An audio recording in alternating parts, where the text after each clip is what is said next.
Kannan department ஸ்டோர்னு ஒன்று இருந்துச்சு. அங்கே இருக்கக்கூடிய ஒருத்தர் வந்து ஒரு டிபார்ட்மெண்ட் ஸ்டோர் ஆரம்பிக்கிறாரு. அந்த பகுதியை சேர்ந்தவர் கிட்டத்தட்ட அந்த ஒரே கடையில் மட்டும் ஆயிரக்கணக்கான பேர் வேலை செய்யக்கூடிய அளவுக்கு ஒரு இதாகிறாரு. அவரே செயின் லிங்க் சூப்பர் மார்க்கெட் மாதிரி திருப்பூர், ஈரோடு, சேலம், நாமக்கல், மதுரை வரைக்கும் அவர் என்ன பண்ணுறாருன்னா ஒரு 100கணக்கான கடையிலே ஒரு செயின் லிங்க்ஸ் சூப்பர் மார்க்கெட் மாதிரி ஆரம்பிக்கிறார்.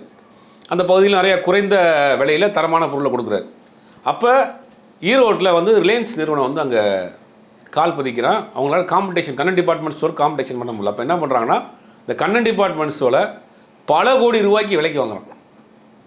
விலைக்கு வாங்கிட்டு ஒரு 3 மாதம் நடத்தினான். 3 மாதம் நடத்தி குவாலிட்டி சரியில்லாமல் கொடுத்து அந்த பேரை டேமேஜ் பண்ணி அந்த பிராண்டவே க்ளோஸ் பண்ணிட்டான். இன்றைக்கி கண்ணன் இன்றைக்கி ரிலையன்ஸ் தான் நம்பர் 1 சூப்பர் மார்க்கெட் ஆயிடுச்சு.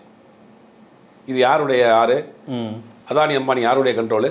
அப்போ சிறு குறு தொழிலுக்கு எங்கே ஆபத்து இருக்குது, யாரால் ஆபத்து இருக்குது, இதை பேசணுமா இல்லையா? நீங்கள் கோயம்புத்தூர் இருக்கக்கூடிய தொழில் முனைவர்களே பார்த்து சிரிச்சிருப்பாங்க. என்னப்பா எது நடந்தாலும் திமுக தான் காரணம்ன்றேன்.